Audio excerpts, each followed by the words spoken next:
Creating a zip file in Windows 11 is a simple way to organize and compress multiple files into one. In this tutorial, let me show you how to create a zip file quickly using built-in Windows 11 tools.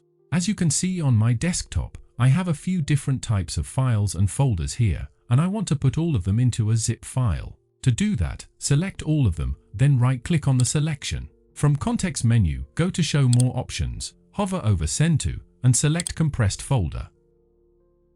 Windows will immediately create a zip file for you, and you can rename it to whatever you want.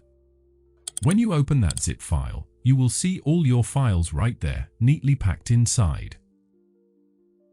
There is also a second way to do this. Create an empty folder and rename it to any name you want.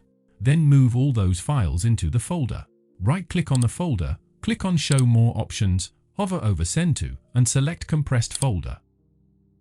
This will also create a zip file for you, and you can rename it however you want. So when you open the zip file, you will see the folder you created earlier, containing all your files.